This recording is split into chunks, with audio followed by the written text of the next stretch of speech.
ታሪኩ የሚጀምረው ሚሻና ትንሿ ልጇ ሮቢን ሰላማዊ ግብይታቸውን ጨርሰው ወደ መኪናቸው ሲመለሱ ከሚታይበት አንድ የተጨናነቀ ብሔራዊ ባንክ ውጪ ነው። ነገር ግን ሁለት የባንክ ዘራፊዎች ወደ እነሱ በመሮጥ በኃይል ወደ መኪናቸው ሲገቡ ያ ሰላም ይበተናል። ከበስተጀርባም የፖሊስ ሳይረን ይጮሃል፣ ማሳደዱንም ይጀምራል። ሚሻ ልጇን አጥብቃ በመያዝ ባላት አቅም ሁሉ ትታገላለች። ነገር ግን ሰዎቹ በጉልበት ያሸንፏቸዋል። በተጨናነቀው መንገድ ላይ መኪናውን እያጋጩ በከፍተኛ ፍጥነት ይነዳሉ። በመንገዱ ላይም ትርምስ ይፈጠራል። በዛ ትርምስ ውስጥ የመኪናው በር በድንገት ይከፈታል። ሮቢንም ተወርውሮ ይወጣል። ጭንቅላቱን መሬት ላይ ሲያርፍ የሚንቀጠቀጥ ድምጽ ይሰማል። ሚሻ ደንግጣ መኪናውን ለማስቆም በዘራፊው ላይ ትዘላለች። ዘራፊውም ያለምንም ማመንታት ሽጉጡን አውጥቶ ይረሽናታል። እሷም ሕይወት አልፎ መቀመጫው ላይ ትወድቃለች። ከፊት ያለው ዘራፊ አጋሩ የገንዘቡን ቦርሳ እንዲይዝ ያዘዋል። አጋሩ መንገድ ላይ ጥሎት እሱ ብቻውን በከፍተኛ ፍጥነት ይሸሻል። ቦርሳውን የያዘው ወደ ባቡር ሀዲዱ በመሮጥ ሲያመልጥ፣ ሌላኛው ዘራፊ ግን ከጥቂት ማሳደድ በኋላ መኪናውን አቁሞ በሰላም ለፖሊስ እጁን ይሰጣል። በዚህ መሃል የሚሻ ባል ራግቫ ቢሮ ውስጥ ሆኖ ለአዲሱ ምርት ማስታወቂያ ለቡድኑ ገለጻ እያደረገ ነበር። የሥራ ሕይወቱን በጥሩ ሁኔታ ላይ ያለ ስለ አስከፊው አደጋ የሚነገረው ድንገተኛ ስልክ ሁሉንም ነገር ያበላሸዋል። ጊዜ ሳያባክን ወደ ሆስፒታሉም ይሮጣል። እዛም ኢንስፔክተሩ የተፈጠረውን ሁሉ ያስረዳዋል። ራግቫ ደንግጦ ባለበት ይቆማል። ሐኪሙም ወደ ሕክምና ክፍሉ ይወስደዋል። እዛም ሚሻ የመጨረሻ ትንፋሿን ስትታገል ያገኛታል። ራግቫ አብራት መሆኑን ያረጋግጥላታል። ነገር ግን በጥቂት ቅጽበታት ውስጥ የእሷ እይታ ይዝላል፣ ሰውነቷም ይዝለፈለፋል። እሱ እያየው ሕይወቷ ያልፋል። እሱም በሐዘን እያለቀሰ ይቀራል። ራግቫ የልጁን አስክሬን ለማየት ወደ አስክሬን ክፍል ይወሰዳል። የሚወደውን ልጅ በዛ ሁኔታ ሲያይ ተስፋ ቆርጦ ያለማቋረጥ ያለቅሳል። ዓለሙን በአንድ ቀን ውስጥ ተናወጠችበት። በፖሊስ ጣቢያ የተያዘው ዘራፊ ስሙ ሊያክ እንደሆነ ይናገራል። እሱ ሽጉጡን እንዳልተኮሰ ተኳሹ አጋሩ እንደነበረና እሱ ግን መኪናውን ብቻ እየነዳ እንደነበረም ይከራከራል። ባንኩን መዝረፉን ቢያምንም ግድያው ላይ ግን እጁ እንደሌለና አጋሩ ያለበትን እንደማያውቅ አጥብቆ ይናገራል። በሚቀጥለው ትዕይንት ራግቫ ወደ ቤቱ ይመለሳል። ጎረቤቶቹም በሐዘን ይቀበሉታል። ምንም ቃል ሳይናገር በስሜት ተውጦ ወደ ቤቱ ገብቶ ፍሪጁን ይከፍታል። ባለቤቱ ባለፈው ቀናት ያዘጋጀችውን ምግብ መብላት ይጀምራል። አብሮ ያሳለፏቸውን አስደሳች ጊዜያት እያስታወሰ በእንባ ይፈርሳል። እዚህ ጋር ኢንስፔክተር ጎቨንድ የባንኩን ዘረፋ ቪዲዮ ያገኝና ወደ እስር ቤቱ ይገባል። ሊያክን እየደበደበ ስለ አጋሩ መረጃ ለማግኘት ይሞክራል። ሊያክ ግን ምንም አይናገርም። አጋሩን በግል እንደማያውቀው ለመንዳት ብቻ እንደተቀጠረና አጋሩ መንገድ ላይ ጥሎት በገንዘቡ እንደሸሸ ብቻ ይናገራል። በማግስቱ የራግቫ ወላጆች ይመጣሉ። አደጋውን እንዲረሳውም አብሯቸውም እንዲኖር ይጠይቁታል። እሱ ግን እምቢ ይላል። አሁንም በሐዘን ተውጦ የተፈጠረውን ነገር ማመን ከብዶታል። በማግስቱ ራግቫ ወደ ፖሊስ ጣቢያ ይጠራል። ኢንስፔክተር ጉቨንዲ ሊያክ አሁንም ስለ አጋሩ ምንም እንደማይናገር ይነግረዋል። ራግቫ ሊያክ ፊት ለፊት ለማግኘት ይጠይቃል። ሲገናኙም ሊያክ ይቅርታ እየጠየቀ የራግቫን ስቃይ እንደሚረዳ ይገልጻል። ነገር ግን እሱ ሚስቱንና ልጁን እንዳልገደለም ይመለለታል። ራግቫ በንዴት ተሞልቶ በድንገት ሊያክን በኃይል መደብደብ ይጀምራል። ፖሊሶቹም መጥቶ እስኪያስቆሙት ድረስ ራሱን መቆጣጠር አቅቶት ነበር። በኋላም ወደ አንድ የግል መርማሪ ጆሺ ዘንድ በመሄድ ስለ ዘራፊው አጋር መረጃ እንድታገኝ ይቀጥራታል። በዚህ መሃል ሊያክ ወደ ከተማ ዋና እስር ቤት ይዘዋወራል። እዛም በማይክል በሚመራው የጋንግስተር ቡድን ጥቃት ይደርስበታል። የሴት ልብስ እንዲለብስና እንዲጨፍር በማድረግ ያዋርዱታል። ነገር ግን ሊያክ መልሶ በማጥቃት ሁሉንም ደብድቦ ለማምለጥ ይሞክራል። በማግስቱ የሊያክ እናት ልታየው ጣቢያ ትመጣለች። በእንባ ሆና በግድያ ውስጥ እጁ እንዳለበት ትጠይቀዋለች። እሱ ግን ዘራፊ እንጂ ገዳይ እንዳልሆነም ይነግራታል። እናቱ ስትወጣ ወይዘሮ ጆሺ መርማሪዋ ታክሲ ለማጋራት በሚል ሰበብ ትቀርባታለች። መንገድ ላይ ምግብ እየበሉ ሳለ ወይዘሮ ጆሺ ስለ ሊያክ ሕይወት ትጠይቃታለች። ንጹህ እናቱም ሊያክ ጂምሊ የምትባል ልጅ እንደሚወድና ሊያገባትም እንደሚፈልግ ትናገራለች። ወይዘሮ ጆሺ ይህንን መረጃ ለራግቫ ትሰጠዋለች። የጂምሊንም አድራሻ ትሰጠዋለች። ማታ ላይ ራግቫ ሚስጥራዊ ቦታ በመሄድ ጂምሊን ያገኛታል። እሷም ልትቀርቡ ብትሞክር ራግቫ በድንገት አልጋው ላይ ያስራትና ስለ ሊያክና ስለ አጋሩ እንድትናገር ያስፈራራታል። ጂምሊም ደንግጣ ግድያውን ሆነ ስለ አጋሩ ምንም እንደማታውቅ ትናገራለች። ሊያክ ትንንሽ ሌብነቶችንም ቢሰራም ገዳይ ሊሆን እንደማይችል ትመሰክርለታለች። ራግቫ ስለ ሊያክ አጋር መረጃ እንድታገኝ ካገኘችም የልጁን ኢንሹራንስ ገንዘብ እንደሚሰጣት ቃል ይገባላታል። ጂምሊ በገንዘቡ ብዛት ተስማምታ ትሄዳለች። በማግስቱ ጂምሊ ሊያክን ልታገኘው ትሄድና ራግቫ ስለሰጣት ተስፋ ትነግረዋለች። የአጋሩን ስም ቢናገር እሱ እንደሚፈታ እሷም ገንዘቡ እንደምታገኝና አብሮን በሰላም መኖር እንደሚችሉ ትገልጽለታለች። ነገር ግን ሊያክ አሁንም ስለ አጋሩ ምንም እንደማያውቅ በቃሉ ይጸናል። በሚቀጥለው ምሽት ጂምሊ ለራግቫ ሊያክ በእውነት እንዳልገደለና ስለ አጋሩም እንደማያውቅ ትነግረዋለች። ሊያክ ለእሷ ዋሽቶ እንደማያውቅ ገልጻ ጊዜውንና ገንዘቡን በእሱ ላይ እንዳያባክን ትመክረዋለች። ራግቫ ጥቂት ገንዘብ ሰጥቷት አመስግኖ ይወጣል። ጂምሊን በሚያስደነግጥ ሁኔታ ከጥቂት ደቂቃዎች በኋላ በጭካኔ ባደገኛ ስሜት ተመልሶ ይመጣል። እንደገና ገንዘብ ከፍሎ እንድትጨፍር ያስገድዳታል። እያለቀሰች ትጨፍራለች። እሱ ግን በኃይል እየጎተተ በጭካኔ ያሰቃያታል። ከዛም ሌሊቱ ምን ያህል በጭካኔ እንዳሳለፈች ለሊያክ እንድትነግረው አዟት ይሄዳል። በማግስቱ ፍርድ ቤቱ ሊያክን በዝርፊያና በግድያ ጥፋተኛ ብሎ የ20 ዓመት እስራት ይፈርድበታል። ወደ እስር ቤቱ ቫንም ሲወሰድ ራግቫ መጥቶ ከጄምሊ ጋር ሌሊቱ እንዴት እንዳሳለፈ ይነግረዋል። ሊያክ ተቆጥቶ ሊሞታው ቢሞክርም ፖሊሶቹ ወደ ቫኑ ይጎትቱታል። ከጥቂት ቀናት በኋላ ራግቫ ህይወቱ ምን እንደሚያደርግ ግራ ገብቶት ሊያክ የታሰረበት ከተማ ወደ ሆነው ወደ ባዶላፑር ባቡር ይሳፈራል። ባቡር ውስጥም ሰዎች በዜና ላይ ስላዩት ይለዩታል። ራግቫን በስሜት ተውጦ ያለቅሳል። ቀጣዩ ማቆሚያ ላይም ይወርዳል። ያለ ዓላማ ሲንከራተት መንገድ ላይ ይወጣል። አንድ ትልቅ መኪናም ሊገጨው ሲል ሹፌሩ ይመልሰዋል። የጭነት መኪና ሹፌሮቹም ተቆጥተው ራግቫን መንገድ ዳር ወስዶት ራሱን እስኪስት ድረስ ይደበድቡታል። ከጥቂት ቆይታ በኋላ አንድ የባጃጅ ሹፌር አግኝቶት ወደ አቅራቢያው ህንጻ ይወስደዋል። በኋላም ራግቫ እዚያው አፓርታማ ላይ ተከራይቶ ብቻውን መኖር ይጀምራል። በዚህ መሃል ሊያክ በእስር ቤቱ ቅጣቱን እየፈጸመ ቢሆንም የማምለጥ ሀሳብ ግን እረፍት ይነሳዋል። ብዙ ጊዜ ለመጥፋት ቢሞክርም ሀሳቡ ይከሽፍበታል። አንድ ጊዜ በድንች ጆንያ ውስጥ ተደብቆ ሊወጣ ሲል በፖሊስ ተይዞ ወደ ብቸኛው እስር ክፍል ይላካል። ምንም እንኳን ሙከራዎቹ ቢከሽፉም ተስፋ ሳይቆርጥ አዳዲስ እቅዶችን ያወጣል።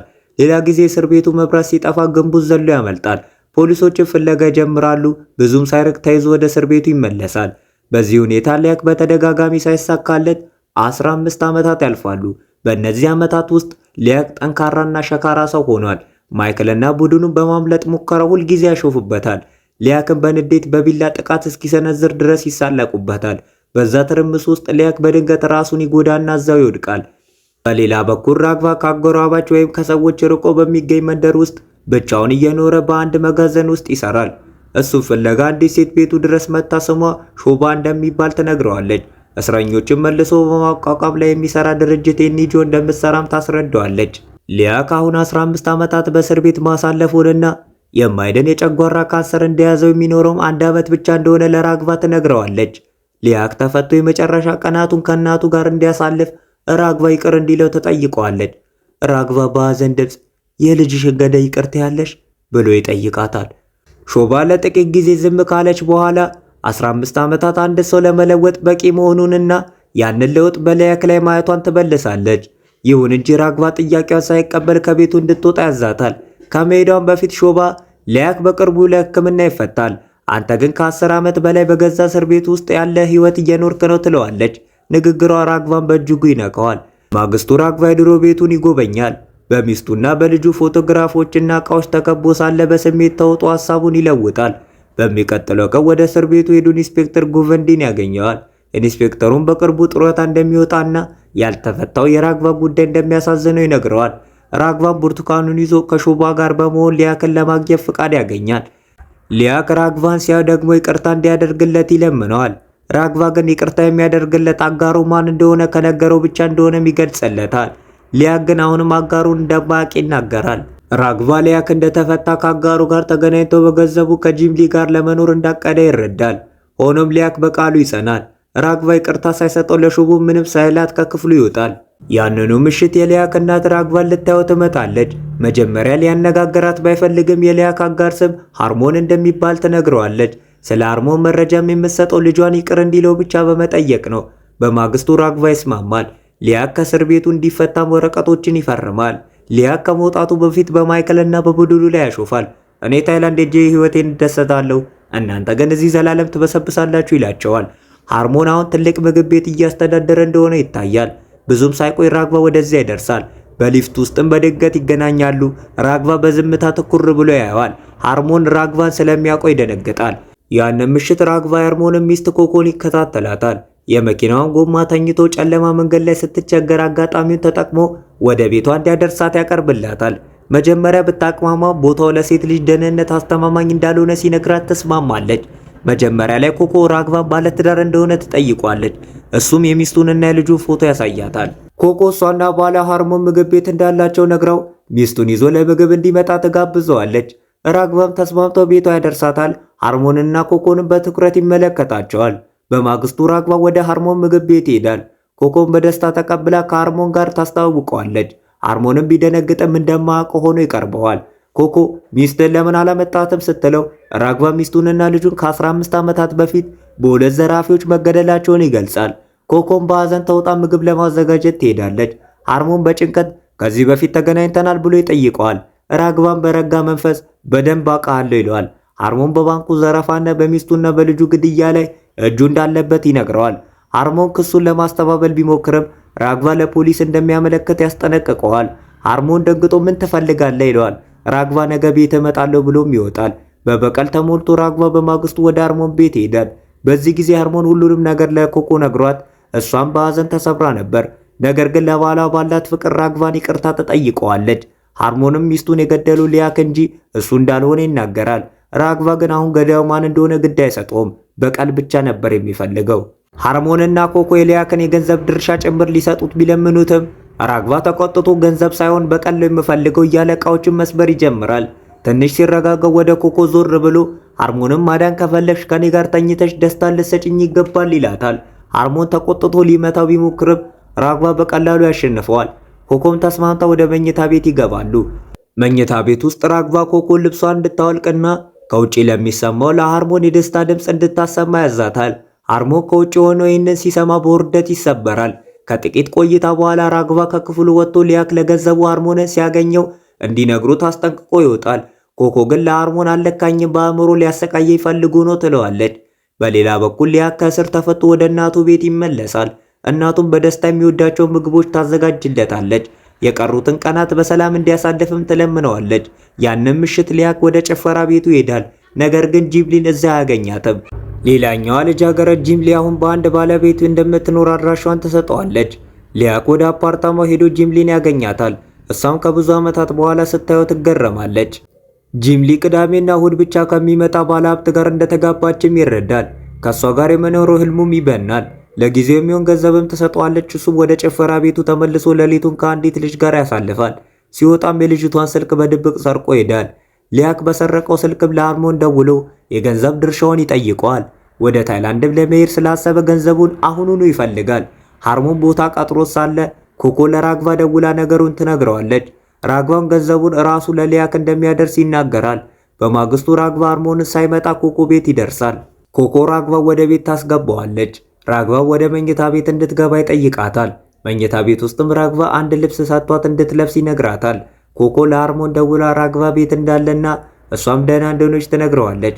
ኮኮ ልብሷን ቀየራ ስትወጣ ክፍሉ በፕላስቲክ ተሸፍኖ በማየቷ ትደነግጣለች። ራግቫ ግን ምንም እድል ሳይሰጣት ጭንቅላቷን በመዶሻ ይመታታል። እሷም እየደማች ትወድቃለች። ራግቫም ሃርሞን እስኪመጣ ድረስ ይጠብቀዋል። ሃርሞን ገንዘቡን ይዞ ሲመጣና ሚስቱን መሬት ላይ ወድቃ ሲያያት በሐዘን ይሰበራል። ራግቫ ሚስቴ እንደዚሁ በቅፌ ሞታለች ይለዋል። ሃርሞን አምቡላንስ ሊጠራ ሲሞክር ራግቫ በመዶሻ መጥቶት ይገለዋል። ሁለቱንም አስክሬኖች በፕላስቲክ ጠቅልሎ በመኪናው ጭኖ ለመቅበር ይሄዳል። መንገድ ላይም ፖሊሶች ሲያስቆሙት ሁለት አስክሬን ልቀብር ነው ቢላቸውም እንደ ቀልድ ቆጥሮ ይለቁታል። ራግቫም ራቅ ባለ ቦታ ቀብሯቸው ይመለሳል። በማግስቱ ጠዋት ሊያክ ገንዘቡን ለመቀበል ይወጣል። ፖሊስ ግን እየተከታተለው ነበር። ሊያክ ፖሊሱን ለማታለል ሲኔማ ቤት ገብቶ በብልሃት አምልጦ ይወጣል። ሃርሞንን ሊያገኘው ወደ ቀጠሮ ቦታ ሲሄድ በሃርሞን ፈንታ ራግቫን ያገኘዋል። ራግቫ ሃርሞን ነው ገንዘቡ እንዳደርስልህ ላከኝ ይለዋል። ሊያክ የሆነውን ነገር እንደተበላሸ ተረድቶ ወዲያውኑ ይሄዳል። በማግስቱ ፖሊሶች ሊያክን ይዘው ስለ ሃርሞንና ሚስቱ ይጠይቁታል። እነሱ ከትላንት ጀምሮ መጥፋታቸውን ቢነግሩትም ሊያክ እንደማያውቅ ይገልጻል። መርማሪ ጎቪንዲ በካሜራ ሲሲቲቪ ራግቫ ከሃርሞን ጋር ሲገናኝ ያያል። ራግቫንም ቢጠይቀው ራግቫ ግን ክሱን ያስተባብላል። መርማሪ ጥርጣሬ ቢኖረውም የራግቫን ብርጭቆ በድብቅ ይዞ ይሄዳል። ያም ምሽት ራግቫ ወደ ቤቱ ሲመለስ ሊያክ በድንገት አንቆ ይዘዋል። ገንዘቡንም ይጠይቀዋል። ራግቫ ሊያክን ደብድቦ ራሱን ካሳተው በኋላ ስለ ሃርሞንና ኮኮ ምን እንዳደረገ ይነግረዋል።